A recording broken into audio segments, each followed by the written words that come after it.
Welcome to the Startempire Wire Founders Podcast, where we make entrepreneurial founders a top priority. Each episode features risk takers, business builders, community shapers, institutional and government supporters in our local startup ecosystem.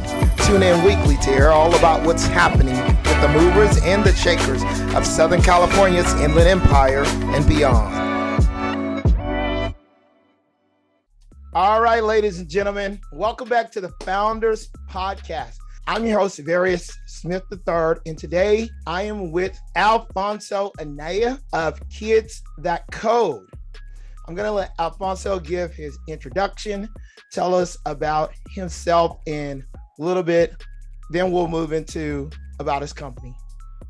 Okay, hi there, Various. Thanks for having me. Again, like Various said, my name's Alfonso Anya. I grew up here in Southern California, around the Whittier, Almani area. And, just wanted to do something of my own. And that was always kind of like the idea, right? Even though I went to school for engineering, even as an engineer, I thought, I don't know, I would talk to my buddies, like, I want to do something more. And I went to school for entrepreneurship. So which school did you go to? I'm going to give a plug for my alma mater. I went to Cal State San Bernardino Coyotes. Yeah. Home brewed.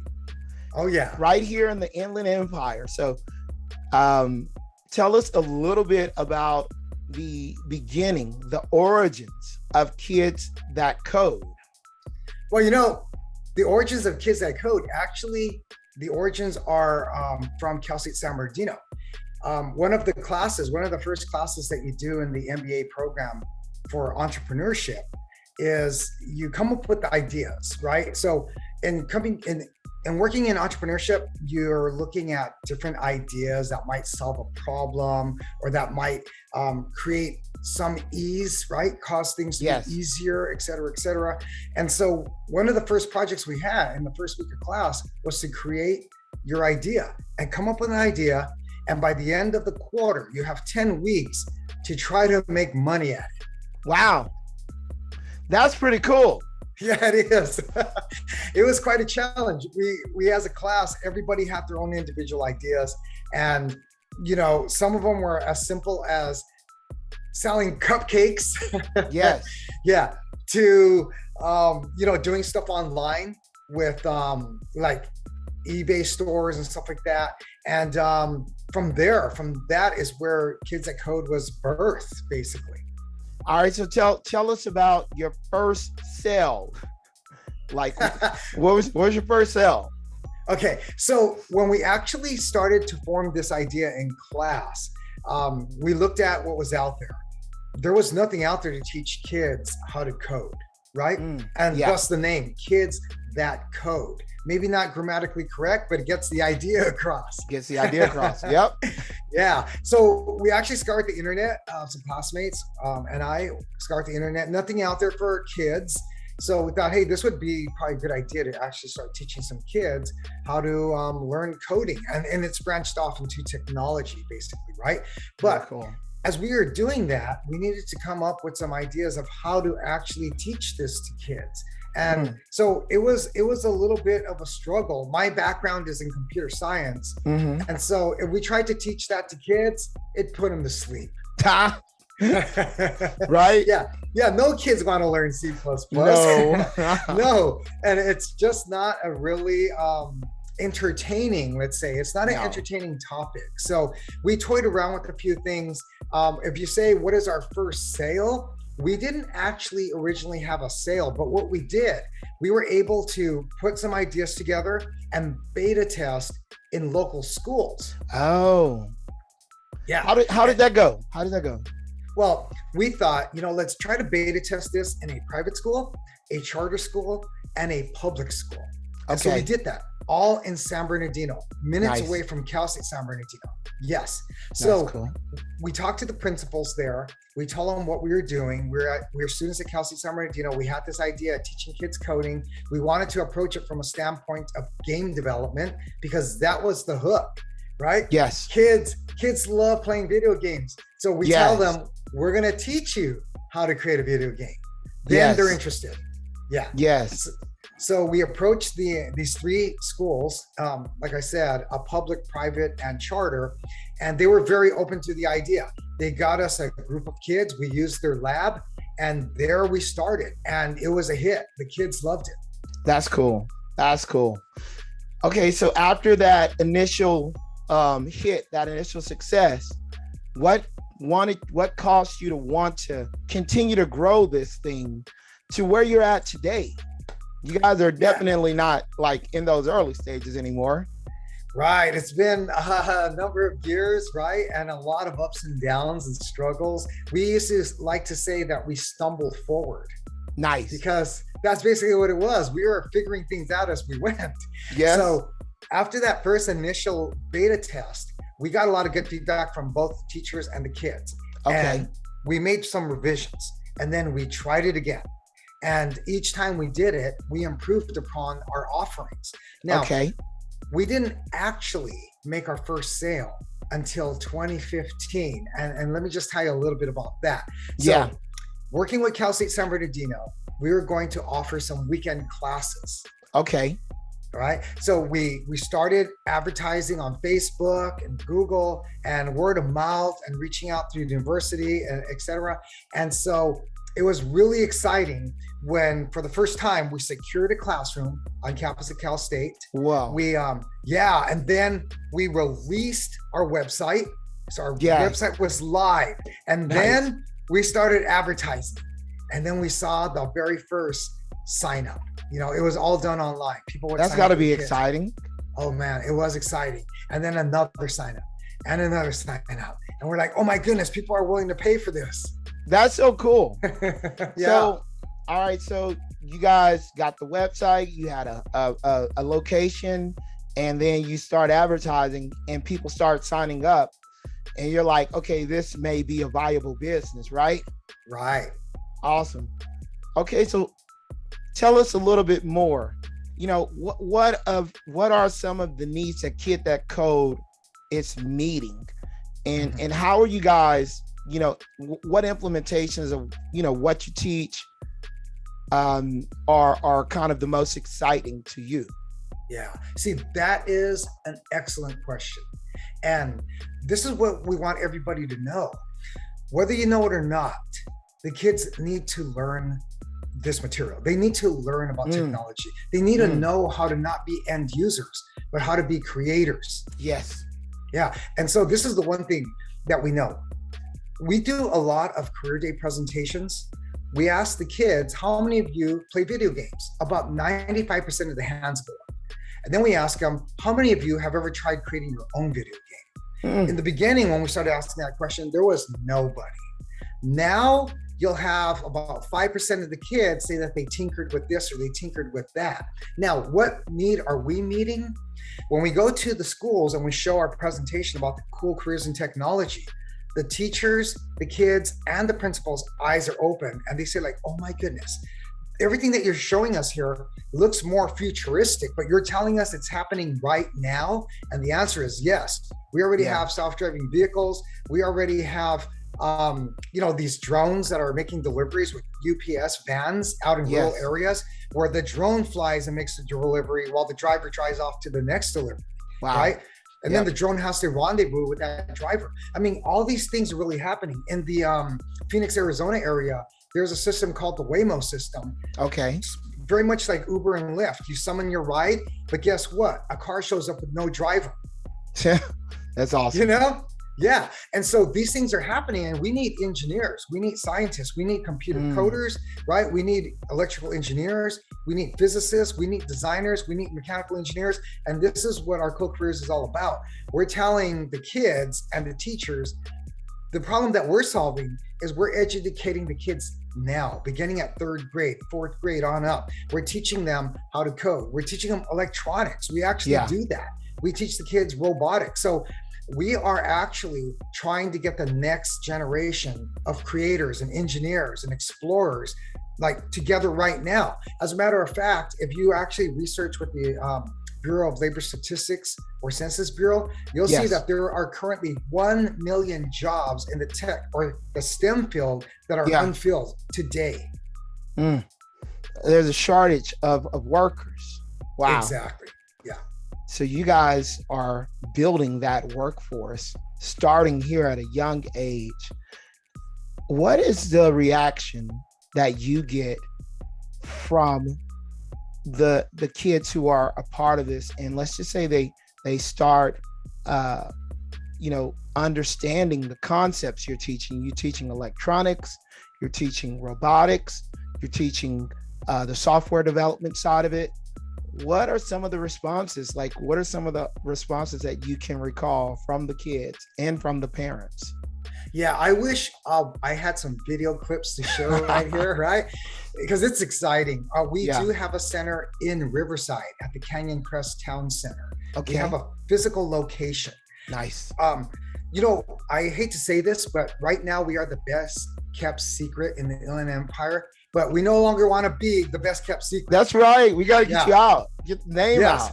Yeah. People need to know when the parents come by for a tour and they check the place out, they're blown away because they see some of the kids there at our center. These kids are learning 3D character design.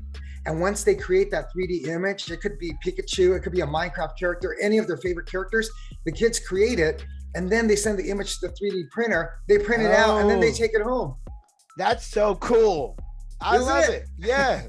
Yeah, the parents are like, no way. These kids are doing this. And then when the kids come in, and like some of the parents ask them, what'd you do today? Oh, we were working with some LEDs and resistors on this breadboard. And the parents are like, where'd you learn that vocabulary? LEDs, resistors, breadboards. Oh my goodness. Exactly. And they're third graders. You know what? I love the Arduino platform. It's really cool. Do you guys use that, or are you using some other platforms right now? Yeah, we are using Arduino. Okay. That's what we use to teach electronics. Oh, cool. That's amazing. So the responses are always very ecstatic. Oh yeah. Additionally, because we also have camps. So we have camps at our center. We also have camps at Cal State San Bernardino as well as Cal State LA this summer. And this one child at one of our events back at Cal State San Bernardino, pre-pandemic, right? His mother came over to share with us. She told us, my son didn't like math, and he used to tell me, Mom, when am I ever going to use this? Why do I need math? And she said, since taking your courses, it's like a switch went off. And now he's like, cool. Yeah, Mom, I know why I need math. And as a matter of fact, I'm going to need this type of math and this type of math because I want to be a computer engineer. That's a great thing, man. That's a great testimonial right there. I love that. Yeah, man.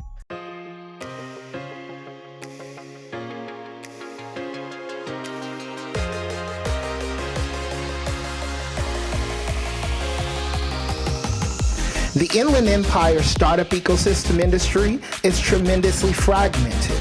A few top-tier hubs, San Francisco, Los Angeles, and San Diego, are well covered by media, events, and data platforms. Finding reliable information relevant to startups or the tech industry in the Inland Empire is extremely difficult.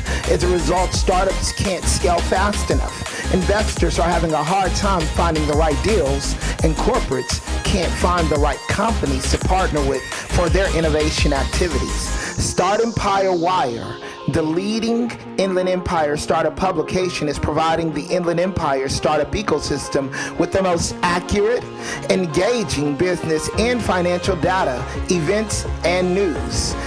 Our reach of entrepreneurs, C-level executives, angels, VC investors, startup employees, key management at innovative corporates, and big tech is the solution for your B2B or B2C needs. As we build out our platform, we're looking for partners. This is your opportunity to get in on the ground level. If you're looking to align yourself with the local and growing startup and tech ecosystem of the Inland Empire, we have created the platform to get your name noticed and the opportunity for you to grow the recognition of your brand. Contact us today for availability and pricing options. We look forward to our partnership with you.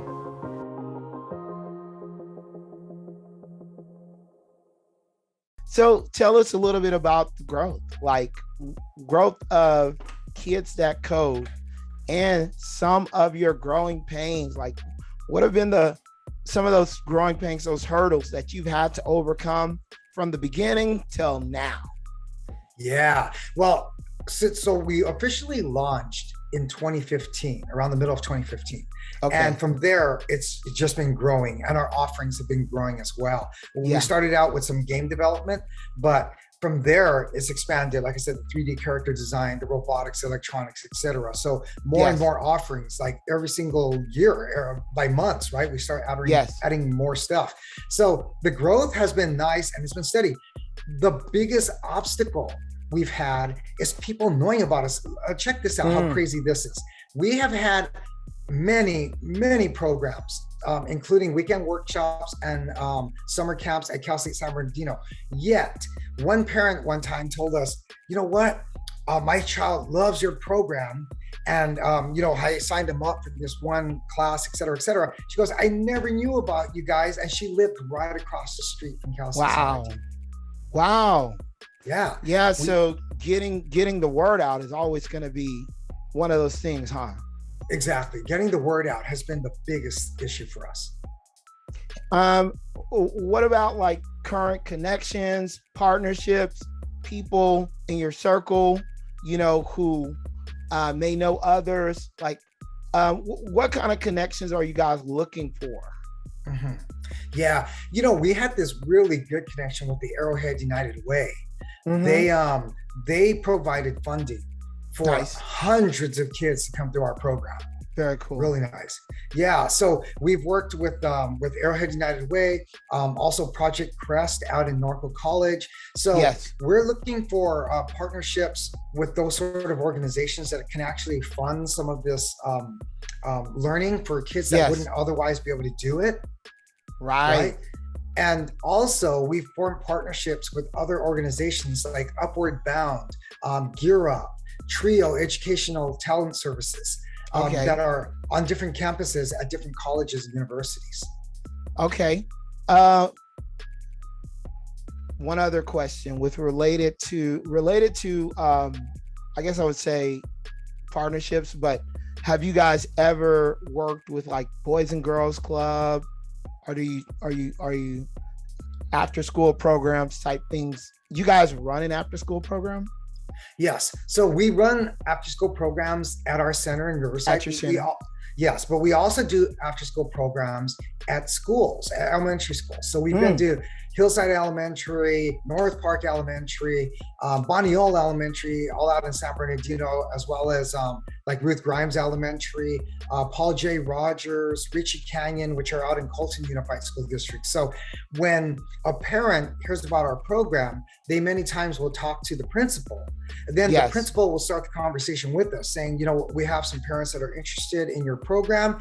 How can we get you guys here on campus? So we've done that. Cool. Yeah, we want more of that too. More of that. Okay. Mm-hmm. And there's one other thing that comes to mind right now, and that would be like community centers or innovation centers. You guys reach out to those people as well? Yeah, as a matter of fact, we were going to be working with the Bourne's Family Youth Innovation Center out in I was thinking about them. Yeah. And then as we had negotiated, what we would be doing, et cetera, then the pandemic hit. I remember. We haven't been back. Yeah. They completely shut down. Now they're back open. That'd be a great connection for you guys as well. I believe so. Yeah. So now we talked about the growth of your startup. Tell us about current needs at this current stage. We did say attention, but what are some of the other things that you guys are needing, or maybe you're even working on right now? Like, tell us about that. Okay. So just to go back a little bit, the company has grown organically. Yes. So we were able to start it off. And, in the beginning, we were able to use like computer labs at different places like schools or even Cal State San Bernardino.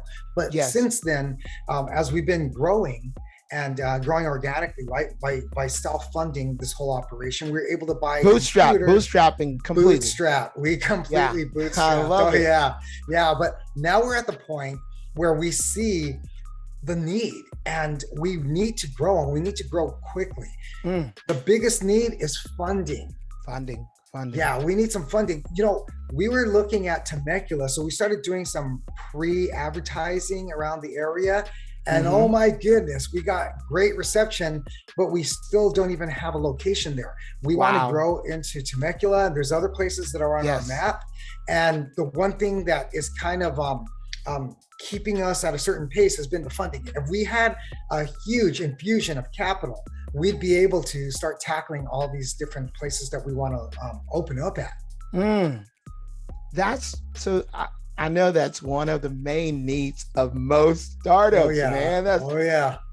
Well, you can't, it's like oxygen. It's oxygen for you to grow, and imagine if you were depleted of oxygen, like you probably wouldn't even grow as tall if you couldn't get as much oxygen, so. So definitely. Funding, what kind of particular, are you guys going venture capital? Are you doing traditional? What are you looking at? Like, have you thought about what type of funding? Grants, there's so many things out there. So what type of funding? We've been fortunate. We've received some grants in the past, and that's definitely helped, right? Yeah, I love grants. Yeah. So we need more grants, but we need a large capital infusion. And that would take maybe an angel investor or even a VC. So we've been putting together our pitch deck. We think we are now ready. We have, proof of concept. We actually have revenue, right? We're showing the revenue traction that has been. We've got traction, and there's also market adoption. There's other companies out there that are doing similar to what we're doing, and a couple of those bigger players have received huge investments. See, that's so that gives you kind of like, okay, it's proof of, proof of success, Yeah, this works, and there is a need, and people are willing to pay for it. Very cool.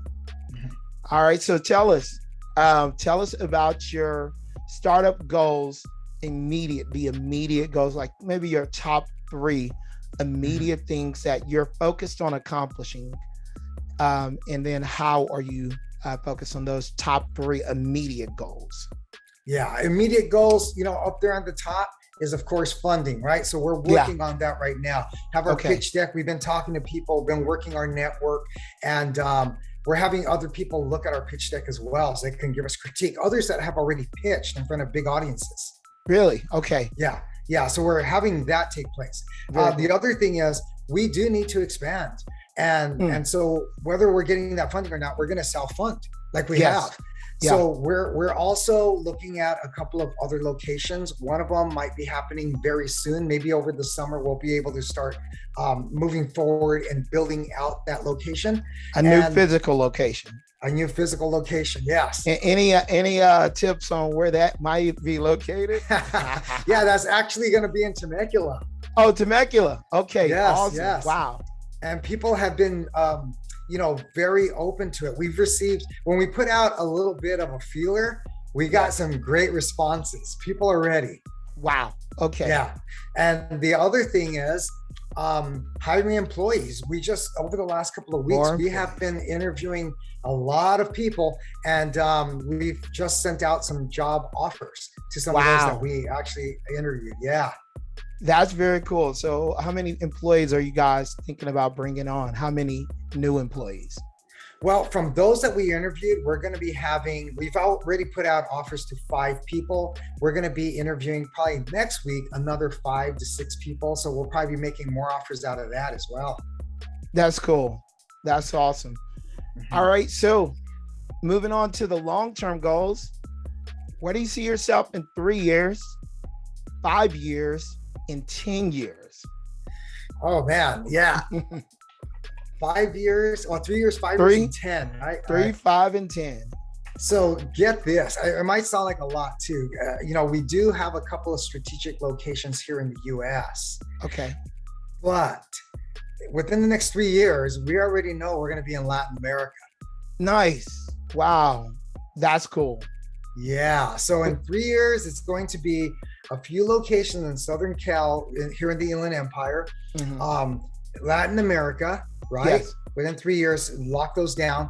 In Yes. 5 years, we can see being in strategic locations in Arizona, Northern California, Texas, some of these other places as we start to, expand. Yes. Yeah, we're probably going to start expanding here in the Southwest. In the Southwest. Okay. Yeah. Yeah. And then, of course, in the 10-year period, we want 10 to years. be throughout the United States, lock down Latin America, Yes. and starting to hit some Asian and UK locations.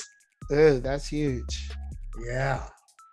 All right. So that's a big vision. We love the big visions. Is there any specifics about that 10-year mark that you want to see outside of like, okay, we're almost global?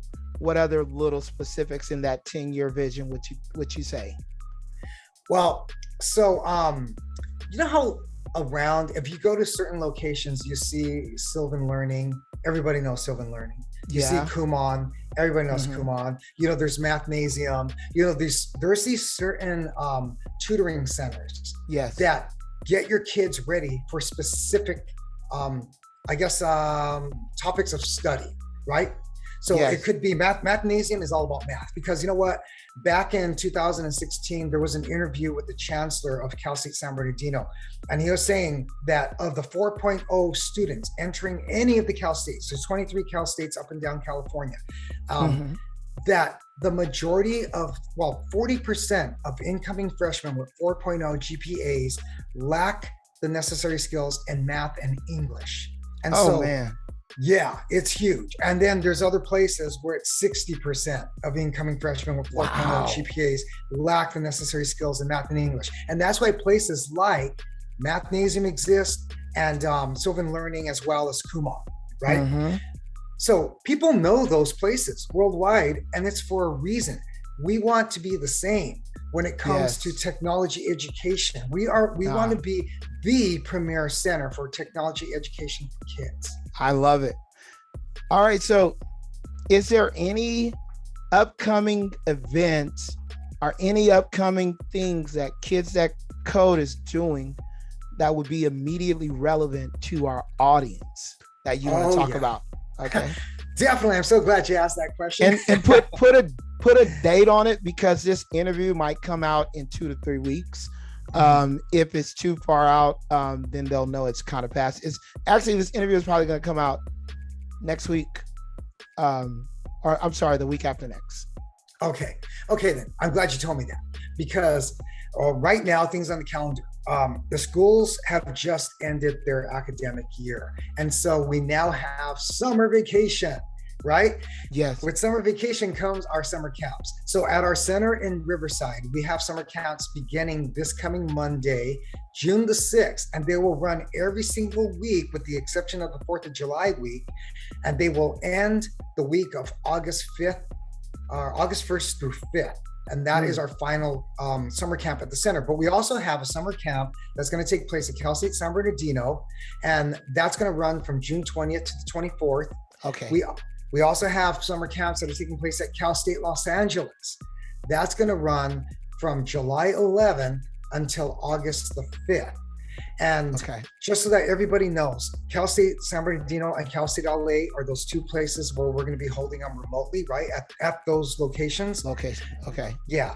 At the Riverside Center, this is Kids That Code, of course, but our centers are called the Tech STEAM Center. Tech STEAM Center. Yeah. That's a good name. Thanks. Yeah. All right. So is that I think that's pretty much it. Anything else you would like to add to that? Okay. So we have all of those things taking place. We might be adding in Redlands. We might even add in another place, but we're still, talking to those universities. If you want to check us out, you can always see us at kidsthatcode.org, right? And the Tech STEAM Center, if you went to techsteamcenter.com, you can also see, what workshops there are. But right now during center, if you clicked on camps, you would see all the camps that are available in those different locations. It's techsteamcenter.com. Yes. And kidsthatcode.org. Correct. Okay. So Any other places they can find you online, like social media? Are you on the platforms? Where are you at? Yeah, we're on Facebook, Instagram, LinkedIn, Twitter. And of course, if you just search Tech Steam Center on Google, we would pop up also. And a lot of people, should know what STEAM means. It's science, technology, engineering, art, and mathematics. Right? Exactly. I'm glad you clarified that or address that acronym, because so many people, and we take it for granted that people know what STEM means and STEAM means. That's true. That's true. So I'm glad you brought that up. Yeah. So, ladies and gentlemen, this is Alfonso Anya. We are so glad that he came on to represent Kids That Code. You guys need to check them out online. Go to the website, kidsthatcode.org or techsteamcenter.com. Find them on Facebook, YouTube. Are you guys on YouTube? We have a few things on YouTube. A few things on YouTube. Okay, find them on Facebook, YouTube, Instagram, all the platforms. Mm-hmm. And we'll be adding their website, obviously, to the notes on the website. You can visit that. Yeah, and look right there. Great. I love you have the banner too. That's actually really cool. I need to create a banner for myself. Yeah. It works well. Yeah. So I'm really glad you came on, man. We've been kind of like planning this for a while, and so this is good, and it's going out within the next 2 weeks for sure. But thank you for coming on. Awesome. Thanks for having me, Various. I know this has been, in the works for a little while. I'm glad it finally happened. Very excited to be on your show. And I love what you're doing out there, man. Keep on promoting entrepreneurship. You're the Inland Empire, Startempire wire. You're the man. Yeah. Getting the word out for startups, becoming a megaphone for your startup and helping you connect the dots for the startup ecosystem. Thanks for tuning in, ladies and gentlemen, to the Founders Podcast. Join us again next time, same place here at startempirewire.com. Peace.